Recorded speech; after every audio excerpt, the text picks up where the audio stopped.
Yari nagapangunang mga balita sa bulan sang Marso. Una sa balita lokal.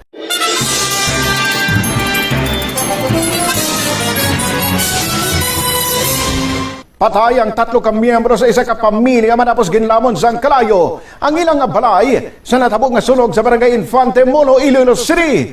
Ang mga biktima mong mag-asawa nga Sanday Julius Reyes kag Llewellyn Reyes nga pareho nga manunudlo. Kagang ila anak nga si Amber Marie, 7 ka tuig ang edad. Samtang ginalamon sang kalayo na batian pang pagpangayo sang bulig sa mga biktima. Apang ginbudlayan ang mga tao nga Salvador mga ini, bago nakakandado ang ilang fire exit. Human sa light materials ang balaing sang pamilya, rason nga madasig ini nga ginlamon sang kalayo. Singgit yang sila nga tatlo Mut lang kung ilang ko bati, pero nahon na sige nabatian ko si Linlin kag si Amber kaluluoy gid bata. Magatim sila nga magwa sila mo kami sir may mo hindi na namon kaya. Di gisarang kalayo grabe. Nakumpiska naman sa Calapan Port sa Oriental Mindoro ang ginabanta 120 kilos sang iligang na droga nga nagabalor 816 million pesos nga dalalon kung taning sa Iloilo City. Ang illegal drugs ang nadiskubre sa mga maleta kag bag nga karga sa isa ka salakyan kag nabanggaan sa isa ka checkpoint. Ang driver sang salakyan amo si alias Christopher, residente sang Oton, Iloilo, ang nadakpan man sa otoridad. Sunod sa iya, may nagsugo lang sa iya nga dalo ng salakyan sa syudad sa Iloilo kag nagpadulong lang siya sa Batangas. Agud kuhaon ini. Kag sa aton Balita National.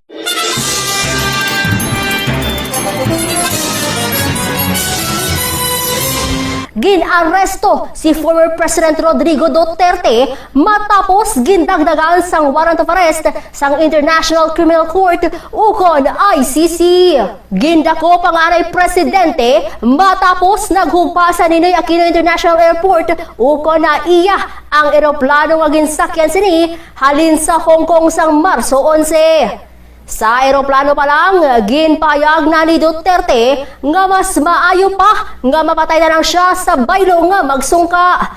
Ginpunggan pagkuntanin ni Hanilet Advancenia ang iyabana nga magupod sa International Police kag sa Philippine National Police. Bong!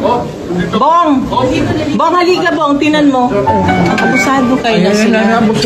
Dili mo kasi dapat ito agyan. Ginbasa naman sang sadto pinuno sang Criminal Investigation and Detection Group ukon CIDG nga si Brigadier General Nicolas D. Torre III sang Miranda rights si Duterte. Of arrest issued by the ICC for crimes against humanity. Sir, you have the right to remain silent. You have the right for counsel of your choice. Anything you say may be used for and against you in the court of law. And I want to ask you, sir, if you understand these rights.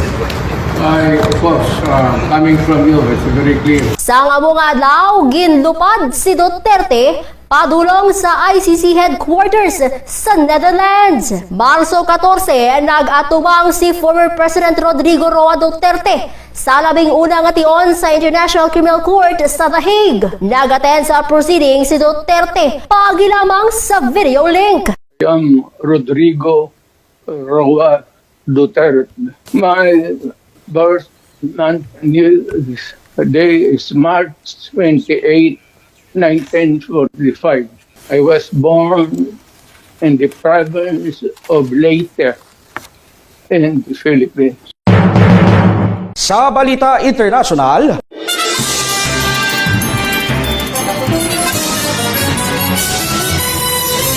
naglunsar ang Israel sang masangkad nga surprise aerial bombardments kag atake sa Gaza Strip nga nagpatay sang 600 katawo, lakip na ang mga kabataan nga amo naman ang nagtapos ang ceasefire agreement nga nahimo sang Enero. Ini ang ginkabig nga pinakamamamatay nga atake sa bilog nga Gaza War.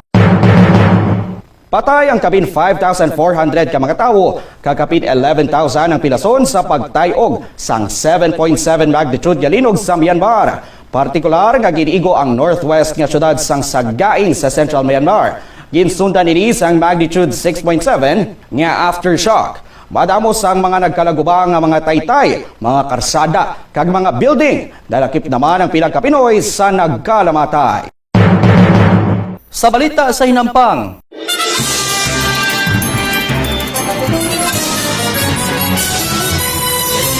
Naghimo sa maragtas ang superstar nga si LeBron James matapos ang nangin pinakauna nga NBA player sa maragtas nga nakascore sang 50,000 career points sa gintingob nga regular season kag playoff totals. Ini isa ka once in a generation achievement nga nagbutang sa iya bilang unparalleled scoring king sa NBA kag ginlapawan pa ang nauna nga record ni Kareem Abdul-Jabbar.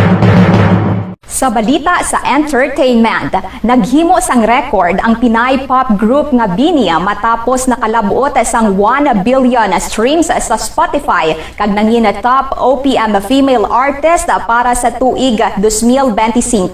Sila man ang ginkilala nga Billboard Philippines Women of the Year for 2025. Isa ka prestigious recognition sa ila dako nga impact sa Filipino pop music. Imo naman yan ang nagapanguna ng mga balita sa bulan sa Marso. Masunod na ang nagapanguna ng mga balita sa bulan sa Abril.